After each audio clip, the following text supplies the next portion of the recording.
Hey, this is Tim Peck here on Project Next, the place where we are making the next Indiana free of fear and hate, and people are scared right now about gerrymandering. A lot of people heard this word for the first time, or really paid attention to this word for the first time. It's been something you may have learned in, high school and social studies somewhere, but it's becoming real right here in Indiana as the GOP state house is actively talking about gerrymandering our state. I'm here with my co-host and co-founder Sarah Blessing. Sarah, how's your day? It's great. It's my twin's 7th birthday today, my babies. Thank you so much, Ross. So Ross is a lawyer from Columbus, Indiana, and we have got some law-related questions for him because we have this surprise Indiana gerrymandering attempt by the president and vice president, and maybe our governor's in on it. We're waiting to hear, and we are scared and confused and having trouble sleeping over here. So Ross, thank you so much for being here, Oh, being great to our be here. Great to our be here, Indiana Sarah. lawyer fighting for democracy. Can you tell us a little bit about yourself? I met you through Indiana Rural Summit. When I was campaigning for State House, you were also running for State House, and I've also called you on the phone before and talked with you, and that's when I really found out you're freaking awesome. We talked for like 45 minutes or like an hour one day over the summer, and that's when I'm like, oh, I really like Ross. So tell us a little bit about you. Well, I am the county chairman of the Bartholomew County Democratic Party, and that's my main role in politics these days. I'm an attorney. I've been practicing for 30 years. This is my 30th year of practice in Indiana. I have offices in Indianapolis. I live in Columbus. I practice all over the state. I'm a criminal defense attorney Oh, wow. by trade, but in my role as county chairman, I've more than dabbled in election law in the last decade, so I probably know just enough to be dangerous in that regard. I grew up in Jennings County on a farm in Jennings County. I got a political economy degree from Tulane University back in the 90s, came back to Indiana, went to law school at Indiana, what was then called IU Indianapolis, now called the McKinney School of Law, and been practicing criminal defense ever since then. So, yeah, really glad to be here. Maybe you It's should be on our show another time just to hear about your job, criminal defense lawyer. I mean, I bet you know some stuff that we could learn from. Okay, Tim. Well, no, I was just saying I've spoken to so many lawyers in the last week, more lawyers than I've ever wanted to, Ross. I'm sorry, because of this gerrymandering issue. But I didn't realize how deep this fight, this divide between people who went to IU Indy and IU Bloomington is. Do you not? I mean, it's all one state, isn't it? Is it all one school? What what is? Well, it's not really. It's two schools. I mean, it's all under the umbrella of IU. I guess so. I guess working too much to pay much attention to that when I was in school.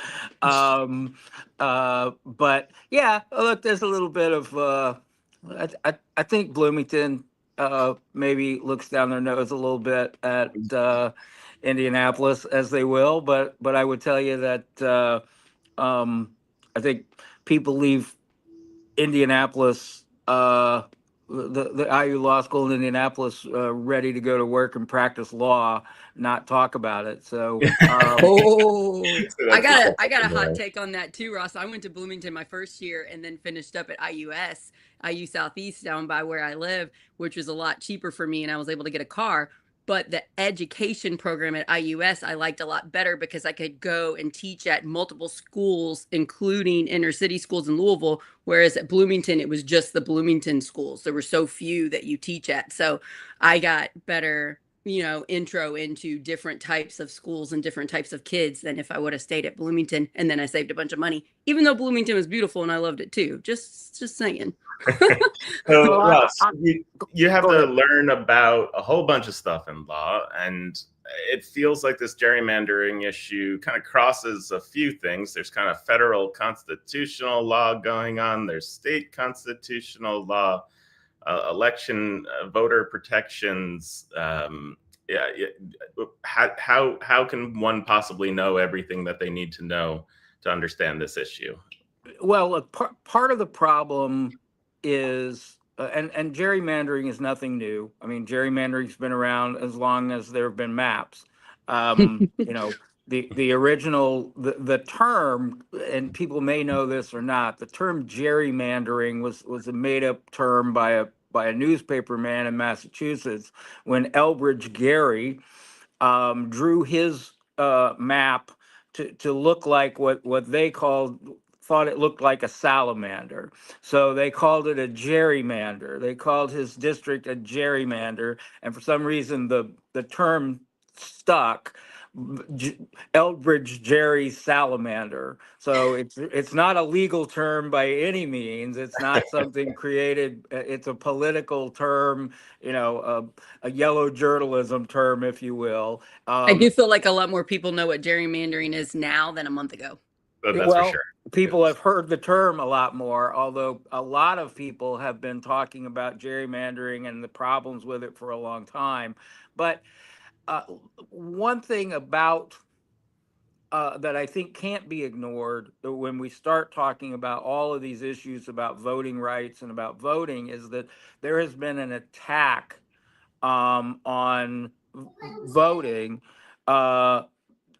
particularly at the United States Supreme Court level, for quite a while. And Chief Justice Roberts, you know, we we obviously all of those guys have a lot to answer for at the Supreme Court. But in terms of voting rights, it's really been the Chief Justice who's been the main driver of piece by piece by piece going after the Voting Rights Act in particular, but also refusing to step in gerrymandering cases, refusing to step in voter suppression cases that have So sort of let's start opened with the that. door to all this. Let's start with that, Ross. Like, just bring us back to the Voting Rights Act. Like, what we hear a lot about that. What is it? Why is it so foundational? What was the world like before the Voters' Right Act? Well, Like, so yeah. look, after the Civil War, when the 14th Amendment was ratified, and we had Reconstruction in the South, many of the rural areas in the South had a vast majority of African Americans, and so they elected, as you would, the majority of people, when you have a free and fair election, elected African American representatives at their state level and at the national level for a very brief period of time. And obviously, then there is a backlash against we can't have this, you know, particularly in the Deep South. Uh-oh, we lost Ross. We can have black people in the legislature. My God! So there was that's when sort of systematically, you know, the Reconstruction era ended. Jim Crow came in. We got poll taxes. We got poll tests. We got voter suppression. We got murder. All the things that suppressed not only the black vote, but really the ability to even register to vote in many parts of the Deep South. Not that there wasn't voter suppression everywhere during that period of time, but particularly in the Deep South, it was systematic, it was legal, it was Jim Crow.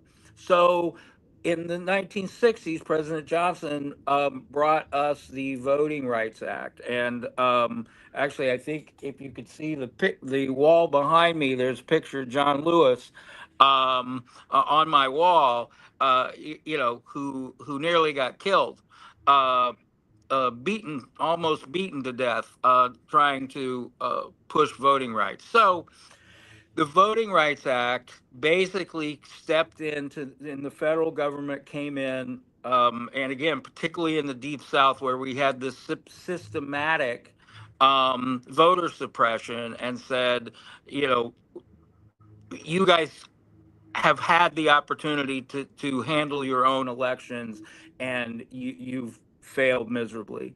So the Justice Department was tasked, and in places where you had a history of horrible behavior about voting, it said, look, the federal government is going to approve your maps. The federal government is going to, you had your chance and you failed.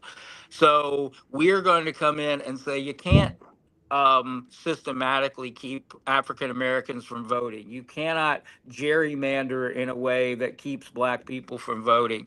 And over the years, obviously Republicans have fought long and hard. And look, people can talk about partisanship, but on this particular issue, at least in modern times,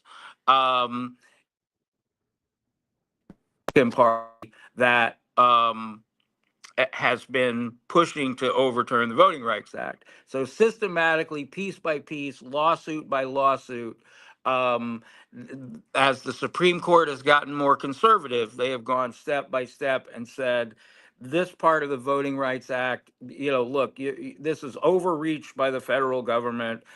States' rights, the states should be able to do these things. There's no discrimination anymore. That's a relic of the past. And my God, leave Mississippi alone. Haven't they suffered enough?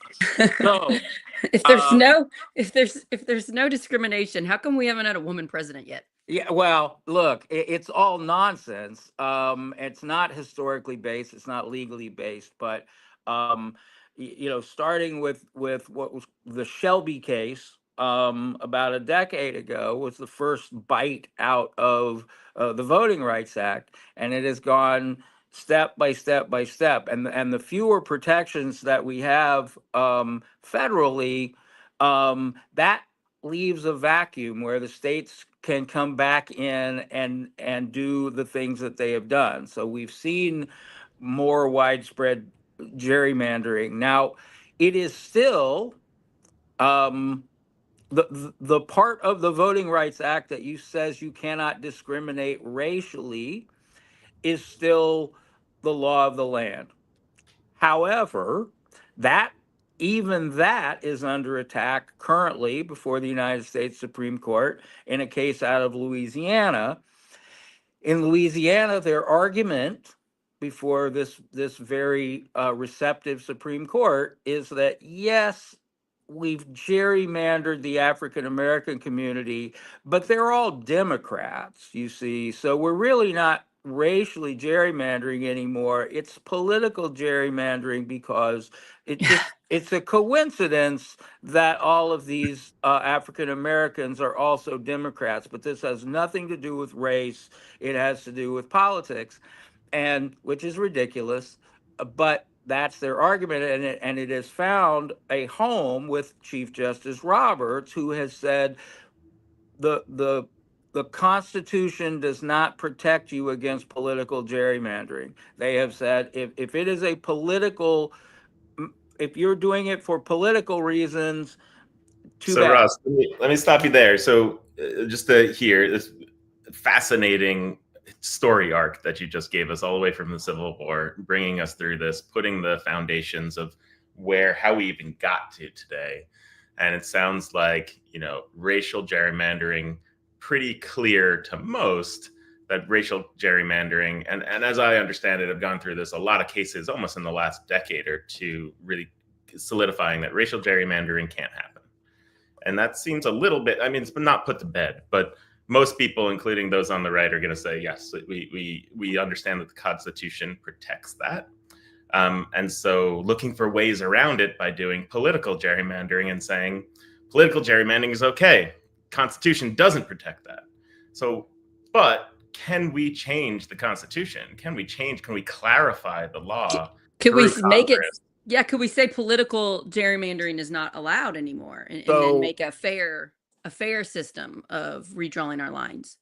if we go back to the halcyon days of 2021, when President Joe Biden took office, and Democrats marginally controlled the United States Senate, there absolutely was the John Lewis Voting Rights Act, which did a whole bunch of things to try to overturn and correct what was happening at the legal level with the Supreme Court, which would have outlawed political gerrymandering nationwide. Unfortunately, I think we remember the senator from West Virginia and the senator from Arizona chose not to go along with that, and that didn't happen. So the answer to your question is absolutely. Look, if the Supreme Court has said this is a political question, should be resolved politically, well, the way to do it is to pass a federal law. Federal law always trumps state law when it affects a federal question. So the federal two government, people stopped it. So two people yeah, stopped it. And well, a whole bunch of Republicans and all the Republicans could have voted for it too. If we had two Republicans and the flip. folks who would not go along. I mean, it gets complicated in talking This is about where we need overcoming a filibuster and those kind of things. But the bottom line was, yes, absolutely, people recognize the problem. Democrats tried to solve the problem.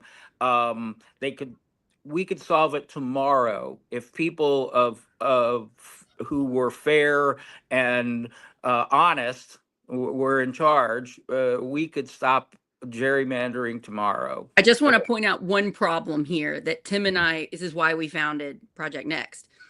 If we would have had people that were on both sides in Congress that were willing to talk to other people and explain to them that democracy, that American freedom is on the line, and then they just would have worked so hard to pull two people from the Republican side to get them to do the right thing and to view them as heroes and to pump them up and to praise them and to kind of put a blanket of support around them, we would not be in the place we are today. Part of the problem is we refuse to talk to people on the other side. We just assume they're monsters. Right. The Republicans think the Dems are monsters. The Dems think the Republicans are monsters. So we're preventing human beings from talking to human beings. And that works. When you talk to someone for a very long time and develop a friendship and explain, you can sometimes get them to see the truth. And so hearing this now, I'm just upset because I wish I would have been in there. I would have tried. And it would have been fine if I failed. At least I would have tried. I just want to know, were people trying what was happening back there? I don't know. Well, I think a lot of people were trying, at least on the Democratic side. I mean, look, and there were Democrats who would personally not benefit from more fair maps, but they were willing to vote for it. You know, one of the things that we see in this current climate about Texas and California and ultimately Indiana, which we'll talk about, is it is Democratic states with Democrats in control that chose, I would say wrongly. A lot of people would say rightly, they did the right thing. A lot of Democratic states chose to unilaterally disarm, if you will, and do the right thing and say, we think we ought to have fair maps. So in our state, we're going to have a commission. We're going to do all of these things, which I think is terrible. I mean, because look, it would be like the United States in 1952 saying, you know what, nuclear war is a dangerous thing and nuclear bombs are bad. So we don't care what Russia does, but we're getting rid of all of our bombs today. Well, it's a few states following the rules of morality and the other states cheating. And then you can't beat the cheaters now because they're cheating and you're choosing not to. So I understand your viewpoint. I don't know the right answer in this situation, but I just am really worried about where we are now. Well, we are where we are. And I guess what I would say, go ahead. I'm sorry. My hope for now is that we built all these nuclear weapons. We fought one another at this point, and there's a number of states that are gerrymandered. And we'll talk about Indiana. Indiana, in terms of its congressional districts, isn't gerrymandered that badly right now. in terms of its state and Senate districts, it's really badly gerrymandered, but our congressional isn't, which is why there's even room to do this right now and talk about it. But there's a lot of states that went back and forth on this. We're at a point where California is going to call a special session. You know, the Texas thing is already happening and special session was called, New York's looking at how they're going to change their constitution, et cetera, et cetera. And so we're in this point where I feel like the arms race is building without triggers being pulled. And so my hope is that this arms race grows so high that it becomes too nuclear of an option to pull the trigger, and we have a federal resolution of this stopping gerrymandering, or at least tempering it in some different ways, or giving us a release valve by saying you can't redraw district maps in the middle of in between censuses. And so that's where I'd like to see all this go. Because you think that's possible? You think the Republican-led House, Senate, and President would all sign something like that?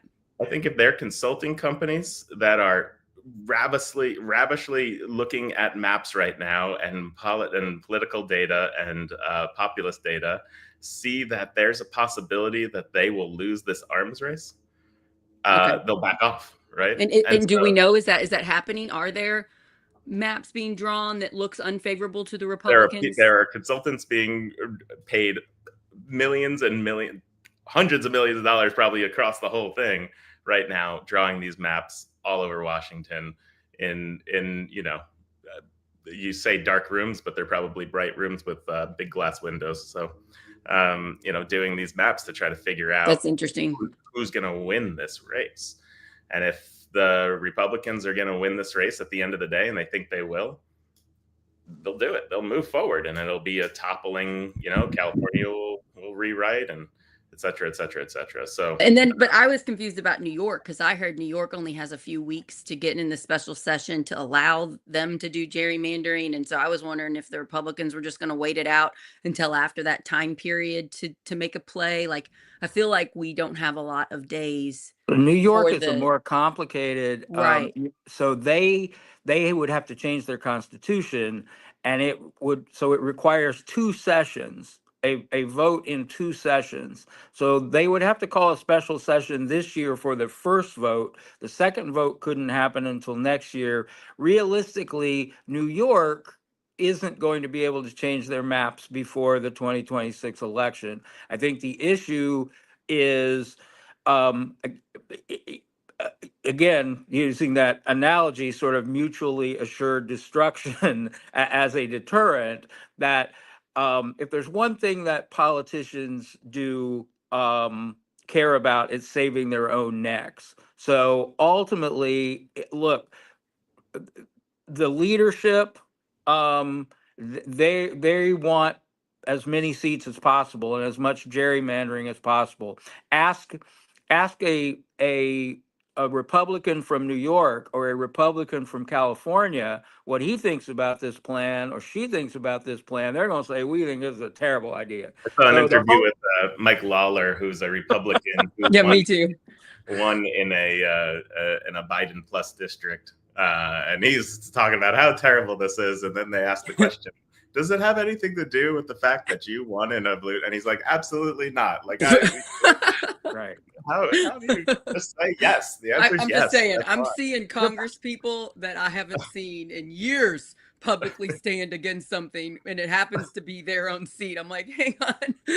And I think part of the problem politically in the climate that we have, unfortunately, is a lot of that, I guess what we would call common sense or it's kind of out the window with a lot of these people. And I think there are plenty of Republicans, MAGA Republicans, who would, fall on the sword, so to speak, and say, well, Mr. Trump wants us to do this. We have to do this. And even though they're sitting there going, I'm writing my own ticket out of Congress, I'm going to go along with it. You would hope that would break and people would look at it and say, look, this, because you're right. Look, in a perfect world, we should have independent commissions in every state. The Democratic leadership in those states was philosophically right to say we're going to do the right thing. But when you're in a fight for democracy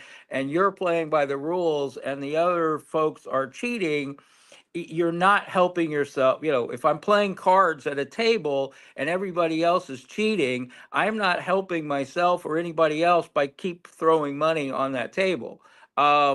You can't Let me keep ask you a playing in question a here about rigged that, game. which is, I heard Beckwith talking, which is always fun to listen to our lieutenant governor speak. That not only a lot of people like to distance themselves from our lieutenant governor, including our governor. And so he was talking, saying, the Democrats are the first people to throw the bomb here. Massachusetts, they've done this, which is absolutely not true because it was redrawn and that map was signed by a Republican governor. So just he looks foolish when he says things sometimes, right?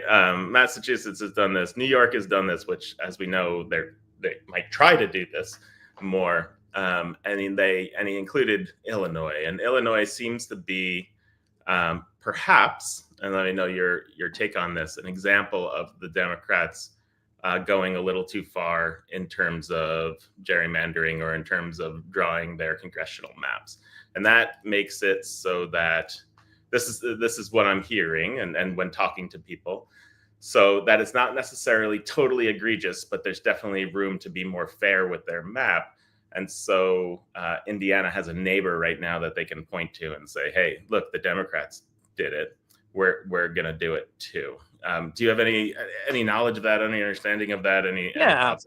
Yeah. So what I would say is, again, if you look at the big picture, I don't think there's any question that if other states, either forced by Congress or because they suddenly decided to be fair, if Texas and Indiana and some of the other states that are gerrymandered on the Republican side said, here's our map, let's all put our maps on the table, these are all going to be our fair maps, I will tell you that Illinois would have a fair map. But what Illinois sees is, listen, if Texas is going to, you can see some of those congressional districts. Remember in Ohio, the Jordan's district was shaped like an animal. It would just went all over the place, and so I don't think there's any question, number one, that it is a choice to fight fire with fire. I am for that. Look, if you're not going to play fair, I'm going to do whatever I can to compete within the law. That's the first thing. The second thing is, look, the Illinois districts, whether you like them or not, are done during the standard redistricting every 10 years. Nobody in Illinois came and said, fired the first shot here. Governor Newsom did not come and say, I'm going to hold this special session. If Texas doesn't do this, if Donald Trump doesn't tell Texas to do this, none of these Democratic states are going to be taking the actions that they're taking. And let's Illinois, get into that. as an example. Ross, I really want to understand this more. This is a nuance of what's happening today about gerrymandering that's very new. This is a new technique to try to gerrymander, which is to gerrymander in between censuses. And I want to talk about why that's so important. I also want to mention something about the Indiana maps is, some when you look at it, say Indiana's not as gerrymandered geographically, but we have about 40% Democrats, a little over 40% Democrats voting in our statewide elections for our governor's race, attorney general, et cetera. Yet we only have 2 of 7 congressional districts, right? So if you were to think about how you would 2 of 9, isn't it 2 of 9? 2 of 9, 2 verse 7, excuse me. So 2 of 9. So if you were to think about what it would look like if it were fair, it would be more 4 or 5, right? You could use that as a way to think about approximately what it might look like to be fair on a political Democrat versus Republican basis. But when we talk about gerrymandering, often when these, there's analyses is this state gerrymandered or not? What they're looking at is the racial makeup of people. Right. and how Because it's done. I think they're really good, like with your district, District 9, Tim, Yeah. with population. They're really good at like taking out big cities, grouping big cities in places that are already going to go Dem, the two ones that go Democrat. And that's how they've been able to do to my state house race so well, is Right. just populations, making mine so rural. As well as take him out. I want yeah. Ross to be able to vote for me, but he can't. He's in Columbus. There's a little keyhole to make sure his Yeah, address. it would make sense for Columbus to be in District 9. That Sure would. It's an hour away from me, but some places District 9 is 2 hours away from me. It's like, hang Or- on. Yeah. So what okay. generally happens in gerrymandering is the majority. Sorry, I got a fly. The coming fly after me is over really here. giving some good We humor have a with this dark Pence subject. situation going. We call that the Yes, Pence. absolutely. So what normally happens is the majority wants to take as many of the minority parties' voters and put them in one district. So you will generally have in a Democratic state, you will have majority Democratic districts, but then you will have one or two districts that are absolutely red. And the same is true in Indiana. Obviously, we have one of those, which is the 7th, which is, we want to keep as many of those Democrats there as possible. And that's normal with gerrymandering. I think what they would try to do in Indiana is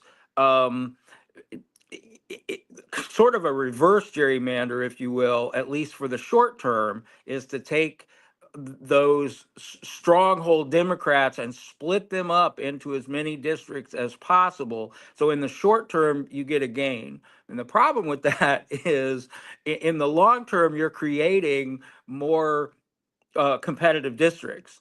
And I think one of the interesting things about looking at Indiana for a potential gerrymander, it can't be gerrymandered toward the Republicans much more than it already is without affecting some of the other congressional races. If you take Democrats out of one, they've naturally, Mervan's district, they've got to go somewhere.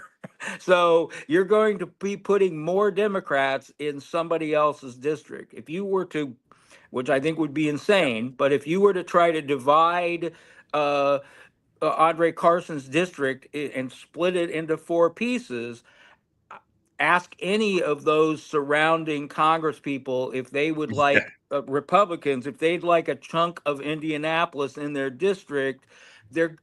No, they do not. So I don't think it happens in Indiana for that reason. I just don't think it's there. But what it does show is what a lapdog our governor is for the president. Yeah. That our legislature they see as patsies that will just roll over. So they come to Indiana not because it is a wonderful opportunity, but it's low hanging fruit. Right. We could get Indiana to do They whatever say we jump. want.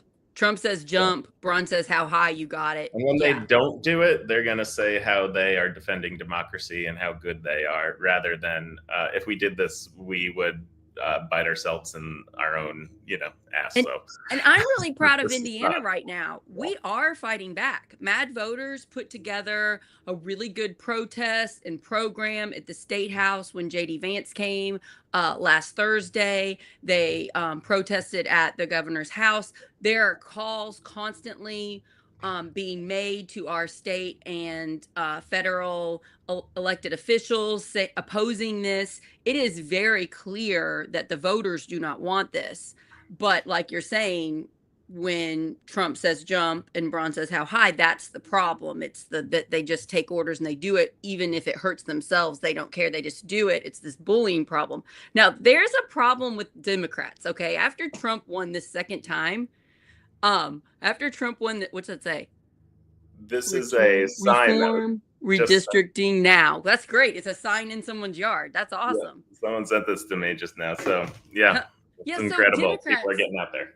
After Trump one, people were very upset for good reasons with the Democratic Party. And I have to say, for these first few months, I have not been super impressed with the Democrats standing up and fighting, not just, blaming and going after Trump, but actually like fighting the systematic problems that we've created now. This is the first time since Trump has been elected in the second term that I'm seeing Democrats fight in good ways. And I'm actually starting to feel a little bit more confident with this other side that we have. How do you feel about that, Ross? Well, I'm going to be a little more cynical, I think, than you would like. But I don't know that when we talk about gerrymandering, Indiana's state legislature is perhaps the most gerrymandered in the United States. We and in large part because of the gerrymandering, when you're not in a competitive district, your eagerness to vote is sometimes understandable. Why should I vote if I'm a Democrat in an 80-20 Republican The district? hopelessness. Yeah. Yeah. Okay, so we have the lowest voter turnout in the country almost every election, or close to it, in the bottom 2 or 3 every time because of that. And what you end up with are a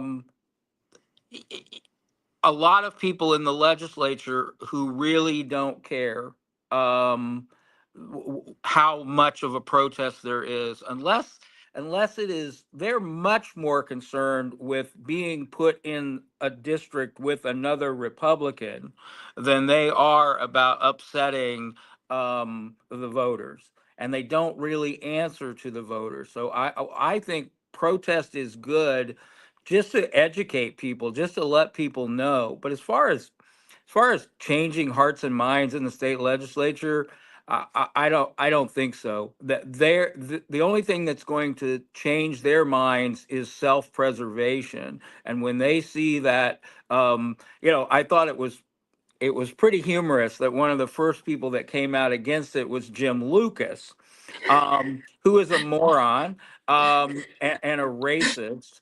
And if people know the history of Jim Lucas and all the, he is not the most popular person in the state legislature among the Republican caucus, not because he's MAGA, but because he personally, is an embarrassment. So they actually tried to gerrymander him. Before you talk more, let me just say a couple things about Jim Lucas, right? So our listeners know who this man is. Represents the area around Seymour mostly for us, and he was in a drunk driving accident. He also showed his gun that he was carrying to children that were visiting the State House when they asked about gun control or what they would do about mass shootings. And so his response was to show his gun and scare some kids.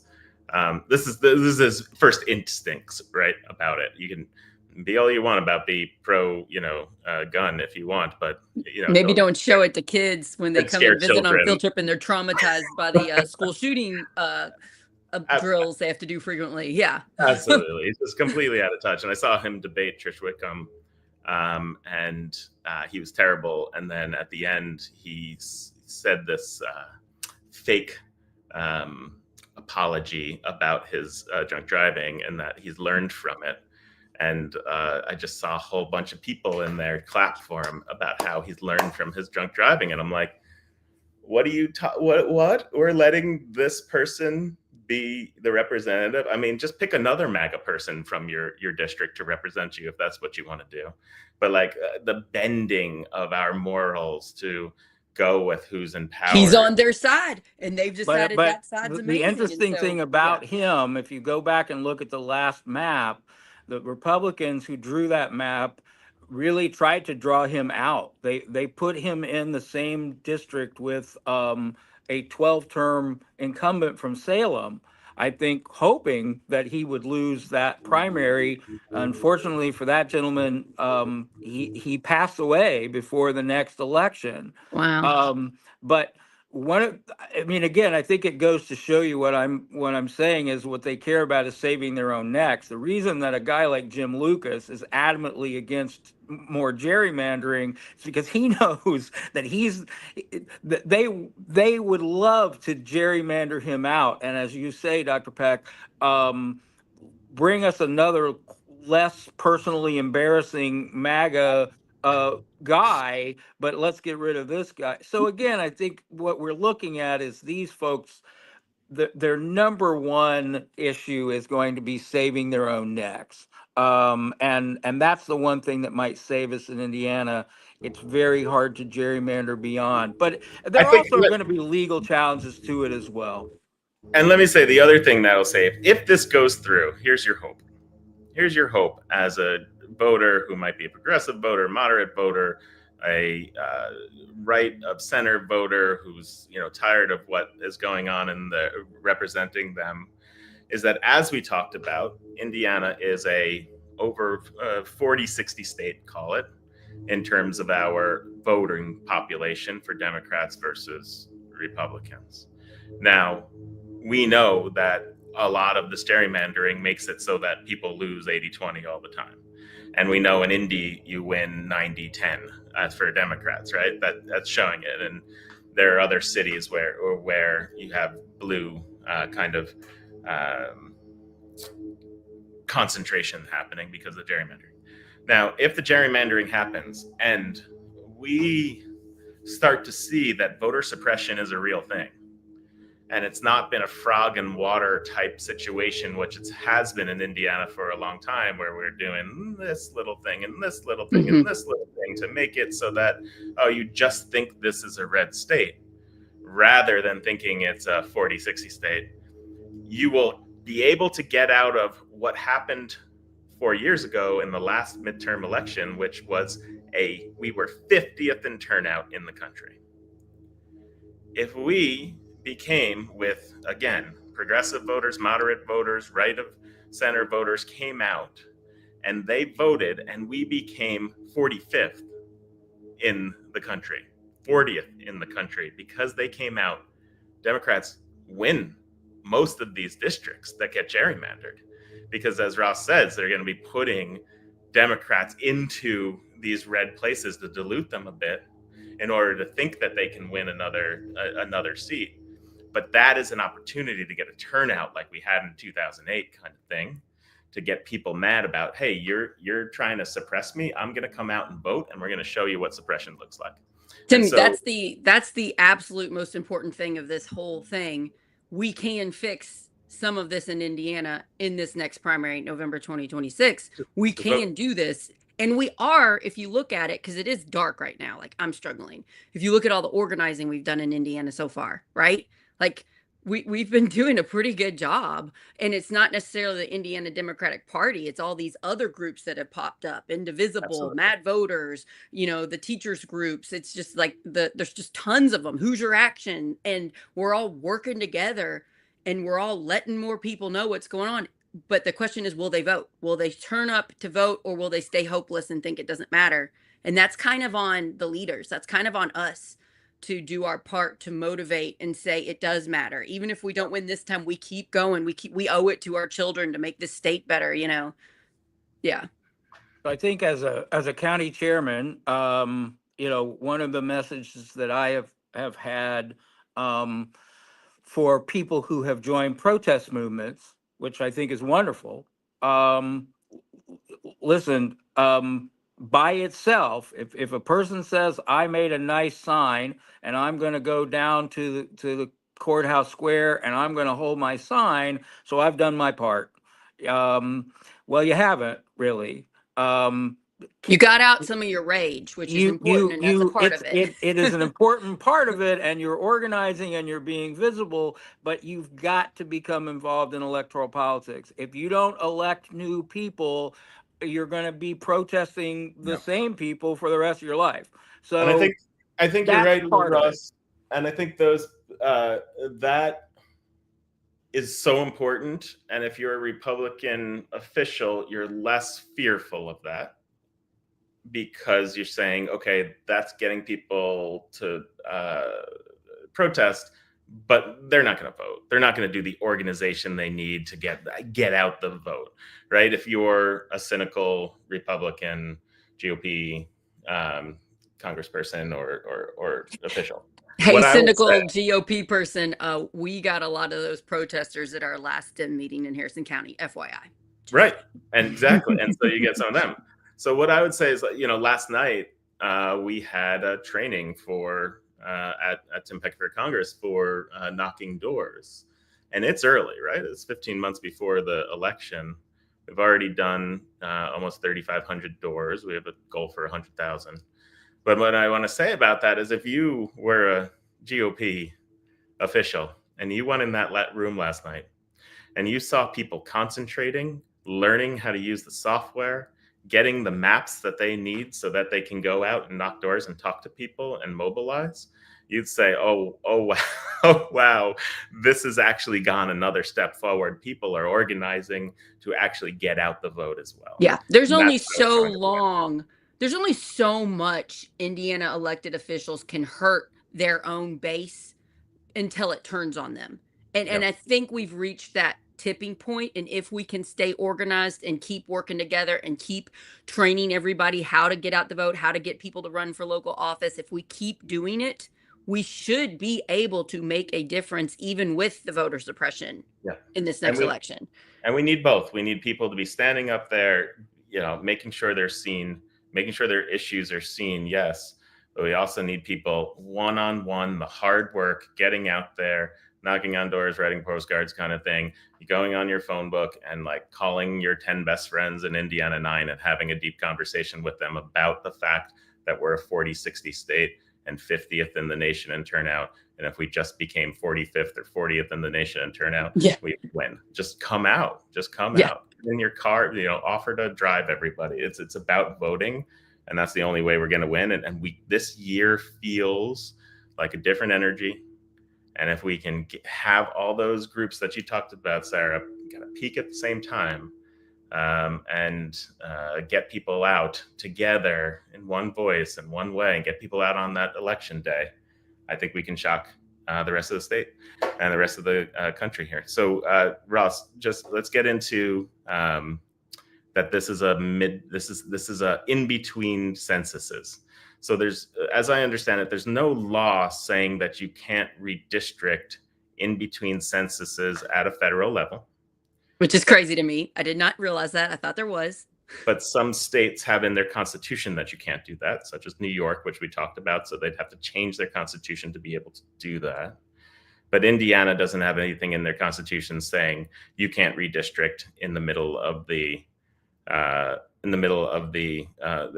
in between censuses, as far as I understand. How do you? Well, so I wouldn't. It is specifically silent on the issue, and so that doesn't automatically mean that anything goes. And so the first thing you look at, our Constitution does talk about in Article 4, the legislative article, Section 5, it specifically says that our state maps have to be drawn by the General Assembly that is elected during the census year.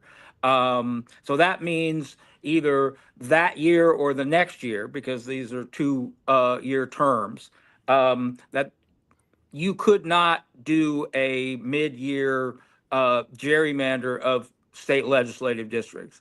And that is absolutely clear, because obviously after 2 years, it's no longer the General Assembly that was elected during the census year.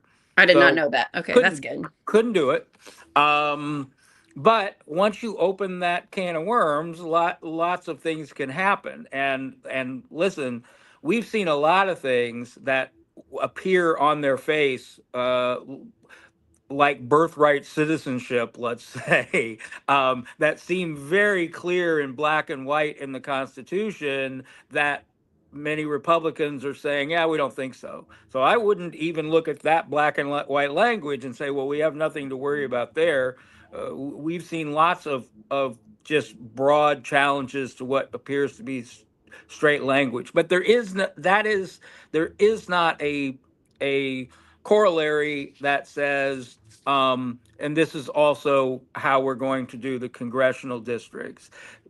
You could certainly make an argument that it is implied in the document that this is the process, and it could certainly be litigated. When there's nothing, when it doesn't say you can and it doesn't say you can't, there's always an argument on both sides about legislative intent, about those things. So you could potentially have a state constitutional argument there. You also can have it still has to fit what is left of the Voting Rights Act. Obviously, and as was mentioned before, if there is a clear racial component to a gerrymander, which if you try to divide Indianapolis or you try to divide Lake County, which have large minority communities, it's very hard to do without at least appearing to have a racial component. And as I mentioned earlier, Republicans have done a good job in several states of trying to diffuse that by saying it's only a coincidence that these Democrats are all African Americans, and to try to get by that. But there is a state law that says when the congressional districts are drawn, but it is not in the Constitution. So the Republicans would have to overturn our law in order to do this, which they could do with their supermajority. But it's not simply a matter of walking in and voting. You would have to first repeal a law that they all voted for, that they all supported, and say, well, never mind, and do those things. So there definitely are potential legal challenges, both through the Voting Rights Act, both through the state constitution, and state statutory law, that you could tie this up for a while if you wanted to. But you're right, Doctor, there is no constitutional prohibition in Indiana for midterm gerrymandering at the congressional level. At the congressional level, but there is at the state and state senate level. So what I also want to ask is, okay, so the Republicans go through with this. Maybe they don't even change the law because they say we don't need to. It's not a congressional. There's nothing on here saying about congressional districts and if we can redistrict them or not. So we're going to decide that we're not even going to try to change the law, or they change the law and they move forward. Either way, if the Democrats then sue, or some racial community that got split says you just split us, we're suing, or the ACLU sues, or someone sues, who are they? Who's litigating that? Where does that go? Is that a federal thing? Is that what courts are hearing that? Does that go straight to the Supreme Court of the United States? Like, how does that work? Well, if I were doing it, I would bring it in state court. You can raise federal questions in state court. It would be up to the other side to take it to federal court. The problem is, if you have state court questions in addition to federal questions, generally in a sane world, the federal judiciary is not going to take a case that they know is going to involve state law questions that they don't answer. The problem with bringing a federal suit at this point, as I mentioned before, the U.S. Supreme Court has basically said hands off. We're not interested in these gerrymandering cases at all. And I think strategically, you probably would want to bring that at least initially in state court to raise both federal and state questions about it. And just real quick, there is a state statute in place that dictates that the congressional districts are drawn during the census year. It is not in the Constitution, but they would have to repeal a statute, which is easy to do. What's the difference between a statute and a law then? Well, so the statute is the law. the Constitution and the statutory law are the two different things. So the Constitution sort of sets out bedrock framework. These are things that you have to do. So, Mhm. in other words, if we'll use the state legislature as an example, our state constitution clearly says that our legislature districts are drawn by the legislature that's elected during the census year. That if we tried to pass a law, a statute that said we're going to draw the maps every 2 years for the state legislature, you could pass that law, that statute, but it would be unconstitutional because the Constitution says, nope, this is when we do it. And in order to make that law, you would have to overturn the Constitution. So when we talk about law, we're generally talking about statutes, but all of the statutes have to the Constitution. And of course, the U.S. Constitution overrides even the state constitution as it relates to, federal questions. Got it. So Tim, you're one of the smartest people I know. And you've been working on this since you heard about it in Indiana and figuring out as much as you can. And you still needed Ross, the lawyer, to get on. And Ross, you did a really good job of explaining that this is part of the problem, you all. This is so confusing. There are so many laws. There's state laws. There's national. There's Supreme Court. There's all this stuff. And this is part of the reason they've been able to do these things to us across the country, because it is so freaking confusing. So, I wish we didn't need a law degree to know what was happening to our rights, like, and I wish it was a little bit simpler, but I'm very thankful that you came on, Ross. You explained a lot to me that I didn't know. So thank you. Yeah, Ross, thank you. We need to wrap up so that we can keep this tight and under an hour, because this also goes on to the radio now, and so we're in the hour format now. I learned how to put stuff on the radio, you guys. I appreciate being here. I guess the last thing I would tell you guys and is the law is not going to save us here. It's not. The people who write the laws, the people who interpret the laws, are not in the proper frame of mind. The law is not going to save us. Voters are going to save us. It's voters turning up to vote for our own rights, telling everybody. And we can use the law to throw a wrench in the spokes, but ultimately, the law is not going to save us. If you want to protect your kids' right to vote, it is your job right now, as it is my job, to get as many people motivated to vote in your area as possible. It is as simple as that. Are all your friends and family and neighbors, do they all know what's going on? And are they registered to vote? And do they know when to vote? It takes that. There's no magic solution going to come in and fix this. In a state of 7.5 million people, over 2 million people did not vote last year. That's so many. So, and that doesn't include children and that's just registered voters or people that could vote. People who would be eligible to vote. So wow. This is just vote. This is just vote, and you will be able to win this election if you care about the issues, including making sure that you're represented properly here in Indiana. So thank you, Ross, so much. Thank you, Ross, for everything that you do, for explaining this to us. And we're going to try to keep Indiana in place where we can make it free of fear and hate. And so thank you for helping us do that.